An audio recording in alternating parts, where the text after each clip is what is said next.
Semua kilang haram yang beroperasi di Pasir Gudang Johor akan ditutup. Kementerian Tenaga, Sains, Teknologi Alam Sekitar dan Perubahan Iklim (MESTEC) akan melancarkan operasi besar-besaran bagi mengesan kilang terbabit sepanjang bulan ini.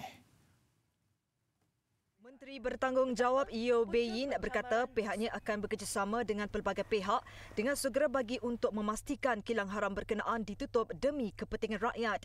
Kita juga akan membuat sesuatu di mana kita nak target kilang-kilang haram. Dalam masa 1 bulan ini kita akan ada operasi bersepadu supaya kita tutup semua kilang-kilang haram di Pasir Gudang. Saya juga nak meminta ahli-ahli Dewan dan juga rakyat di Pasir Gudang supaya melapor kepada Jabatan Alam Sekitar kalau ada maklumat tentang kilang-kilang haram, kita akan pergi kilang-kilang ini. Menjawab soalan tambahan Ahli Parlimen Pasir Gudang, Hassan Abdul Karim, beliau turut memaklumkan bahawa pejabat Jabatan Alam Sekitar JAS Cawangan Pasir Gudang akan dibuka dengan segera. Bencana udara. Mengenai perkembangan siasatan punca pencemaran di Pasir Gudang, Yeo berkata MESTEC dan pihak berkuasa yang terlibat masih tidak dapat mengesan punca bahan kimia yang menyebabkan pencemaran itu. Siasatan sehingga kini tidak dapat mengenal pasti punca spesifik yang menyebabkan masalah gangguan kesihatan di Pasir Gudang.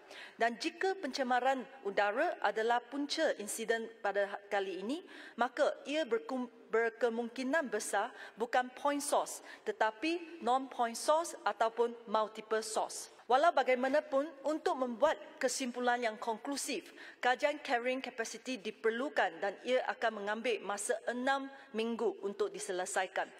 Tambahnya, ujian toksikologi yang dijalankan oleh Jabatan Kimia melalui 85 sampel daripada 42 pesakit turut menunjukkan hasil yang negatif. Tiada zon penampan di daerah yang menempatkan 2,005 kilang dengan 250 daripadanya merupakan kilang berasaskan bahan kimia. Justru beberapa langkah segera sudah dirangka bagi mengatasi isu kelestarian itu, termasuk mengadakan analisis loading capacity dan buffer zones bagi mengurangkan risiko bencana bahan kimia. Kementerian menerusi JAS akan mewajibkan beberapa tindakan pematuhan baru kepada premis industri di kawasan Pasir Gudang yang antara lain menetapkan premis industri memasang alat pemantauan pelepasan secara berterusan. Sistem untuk menentukan carrying capacity serta stesen pencerapan gas automatik turut akan dibangunkan bagi memastikan amaran bencana kimia diberi dengan lebih cekap dan pantas. Sehingga kini 172 premis industri telah diperiksa dengan 98 kompaun dan 46 notis arahan dikeluarkan selain 9 premis diberi penahanan operasi. Dalam pada itu, Jabatan Alam Sekitar menyerahkan alat pengesan gas untuk dipinjamkan kepada 111 sekolah sekitar Pasir Gudang, Johor hari ini. Ia bagi membolehkan pengurusan sekolah memantau kualiti udara dan mengambil bacaan untuk direkodkan secara berterusan.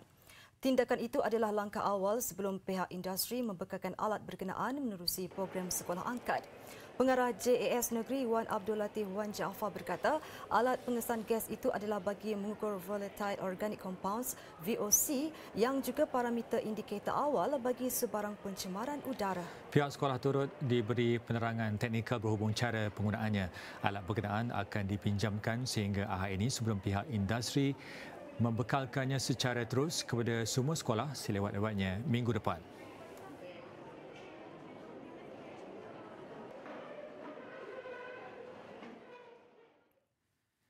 Dalam perkembangan sama, 4 lagi kilang kitar semula sisa kimia dan toksik di Pasir Gudang diserbu dalam operasi bersepadu malam semalam selepas dipercayai melepaskan udara tercemar. Semua premis itu di kompaun dengan 3 kilang terbabit diberikan notis arahan bagi mematuhi segala perundangan alam sekitar, terutama menangani masalah pelepasan udara. Operasi bersepadu kali kedua bermula jam 8 malam semalam diketuai Jabatan Alam Sekitar JAS bersama pihak Majlis Perbandaran Pasir Gudang MPPG. Turut terlibat pelbagai agensi keselamatan dan kesihatan membabitkan 50 pegawai dan penguatkuasa. Setakat ini 38 kilang diperiksa sejak malam Selasa lalu. Ia sebahagian daripada 250 premis kilang sisa kimia dan toksik yang disasarkan pihak berkuasa. Kompaun dikenakan bagi 4 kilang berkaitan kesalahan bahan buangan terjadual di bawah Akta Kualiti Alam Sekitar 1974. Ketika pemeriksaan itu, kru kami bagaimanapun tidak dibenarkan masuk ke dalam premis. Sehingga petang tadi juga, tiada sebarang kenyataan rasmi dikeluarkan oleh pihak kerajaan negeri berhubung status pencemaran di Pasir Gudang. Manakala Pusat Operasi Bencana Negeri di bangunan MPPG juga telah ditutup petang semalam.